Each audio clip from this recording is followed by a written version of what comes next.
નમસ્કાર મિત્રો, સ્વાગત છે તમારું આપણી આ યુટ્યુબ ચેનલમાં જેનું નામ છે ગુજરાતી જીકેની જમાવટ। તો ગુજરાત રાજ્યના સામાન્ય વહીવટ વિભાગ દ્વારા રાજ્યના અલગ અલગ વિભાગો 27 જેટલા વિભાગો બોર્ડ નિગમ કોર્પોરેશનમાં કામ કરતા લાખોની સંખ્યામાં વર્ગ 3ના કર્મચારીઓ માટે અતિ મહત્વનો પરિપત્ર ગતરોજ બહાર પાડવામાં આવ્યો છે। મિત્રો 31 માર્ચ સુધીમાં જો વર્ગ 3ના વિવિધ વિભાગોમાં બોર્ડ કોર્પોરેશન નિગમમાં કામ કરતા સરકારી અધિકારીઓ અથવા કર્મીઓ જો આ વિગત સરકારને 31 માર્ચ સુધીમાં સબમિટ નહીં કરે તો તેમના જે પગાર છે તે અટકાવી દેવામાં આવશે, તેમના ઇન્ક્રીમેન્ટ અટકાવી દેવામાં આવશે તેવી મિત્રો સામાન્ય વહીવટ વિભાગે એક સ્પષ્ટતા કરતો પરિપત્ર જાહેર કર્યો છે।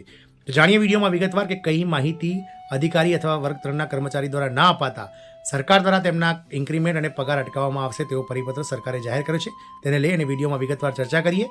તો આજના વિડીયોમાં આપ અંત સુધી બન્યા રહો અને જો ચેનલમાં તમે નવા હો તો અમારી ચેનલને લાઇક, શેર અને સબસ્ક્રાઇબ કરી બાજુમાં રહેલું બેલ આઇકોન દબાવી દો જેથી કરીને ચેનલ પર મૂકવામાં આવતા આવા ભરતીઓના નોટિફિકેશન, સરકારી કર્મચારી, પેન્શનર્સ, યોજનાઓને લગતા સમાચાર તમને અમારા ચેનલના માધ્યમથી ઉપલબ્ધ થઈ જાય। તો ગુજરાત રાજ્યના 27 કરતાં વધારે વિભાગોમાં કામ કરતા વર્ગ 3 અને વર્ગ 1 થી 3ના જે કર્મચારી છે, અધિકારીઓ છે, તેમના માટે મિત્રો 31 માર્ચ સુધીમાં મિલકત પત્રો ભરવા માટે સરકાર દ્વારા સ્પષ્ટ સૂચના કરવામાં આવી છે। જો વર્ગ 1 થી 3ના ગુજરાત સરકારના 4.5 લાખ કરતાં વધારે સરકારી અધિકારી અથવા કર્મીઓ મિલકતની વિગત નહીં આપે તો તેમના પગાર અટકાવવામાં આવશે તેવો મિત્રો સામાન્ય વહીવટ વિભાગ દ્વારા સ્પષ્ટતા કરતો પરિપત્ર મૂકવામાં આવે છે। મિલકતની વિગતો નહીં અપાય તે મહિના સુધીનો પગાર નહીં। તો રાજ્યના સામાન્ય વહીવટ વિભાગે સરકારી અધિકારીઓ અને કર્મચારીઓ માટે સ્થાવર અને જંગમ મિલકત જાહેર કરવા સંદર્ભે પરિપત્ર કર્યો છે। રાજ્ય સરકારના વર્ગ 1 થી 3 તેમજ ફિક્સ પગારના વર્ગ 3ના કર્મચારીઓએ 1 જાન્યુઆરી 2024થી લઈ અને 31 ડિસેમ્બર 2024 સુધીના મિલકત પત્રકો ભરવાના રહેશે। કર્મયોગી પોર્ટલ પર મોડામાં મોડા 31મી માર્ચ સુધીમાં વર્ષ 2024ના મિલકત પત્રકો ભરવામાં નહીં આવે તો આ બાબતને ગેરશિસ્ત ગણવામાં આવશે અને જે તે કર્મચારી અથવા અધિકારીનો એપ્રિલ માર્ચનો પગાર અટકાવી દેવામાં આવશે।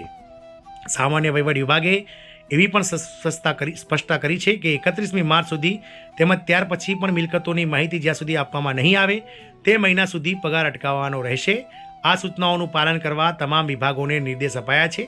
મહત્વનું છે કે ગત વર્ષથી રાજ્ય સરકારના તમામ વર્ગ 3ના અધિકારીઓ માટે પણ અધિકારીઓની માફક જ એટલે કે વર્ગ 1 અને 2ના કર્મચારીઓની માફક જ મિલકત પત્રક ભરવાનો નિયમ લાગુ કરાયો છે। ગુજરાત રાજ્ય સેવા નિયમ 1971ના નિયમ 19માં સરકારી અધિકારીઓ કર્મચારીઓએ અંગે જંગમ અને સ્થાવર મિલકતનું પત્રક ભરવાનું રહેશે। સ્થાવર મિલકતના પત્રો કેલેન્ડર વર્ષ એટલે કે જાન્યુઆરીથી લઈને ડિસેમ્બર સુધીના ભરવાના રહે છે।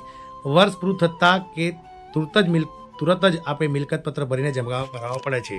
આ મિત્રો સામાન્ય વહીવટ વિભાગ દ્વારા ગતરોજ અતિ મહત્વનો પરિપત્ર કર્યો છે જેમાં વર્ગ 1 થી 3ના જે ગુજરાત રાજ્ય સરકારના વિવિધ 27 જેટલા વિભાગોમાં બોર્ડ નિગમ કોર્પોરેશનમાં કામ કરતા 4.5 લાખ કરતાં વધારે કર્મચારીઓને આ લાગુ પડતો પરિપત્ર છે। તેમણે મિત્રો 1 જાન્યુઆરી 2024થી લઈને 31 ડિસેમ્બર 2024 સુધી એટલે કે વર્ષ 2024ના વર્ષનું જે મિલકત પત્રકો છે જેમાં પોતાની સ્થાવર અને જંગમ મિલકત અંગે તેમણે મિત્રો ડિક્લેરેશન કરી અને એક પરિપત્ર જે હોય છે મિત્રો તેનું ફોર્મેટ તેમાં જણાવી અને તેમણે મિત્રો સરકારનું જે પોર્ટલ છે તે પોર્ટલ ઉપર મિત્રો આપી દેવાનું હોય છે। મિત્રો જો આવું નહીં કરવામાં આવે તો તેમને એપ્રિલ મહિનામાં પગાર રોકી દેવામાં આવશે અને જ્યાં સુધી તેઓ માહિતી જાહેર નહીં કરે ત્યાં સુધી તેમને સરકાર પગાર આપશે નહીં।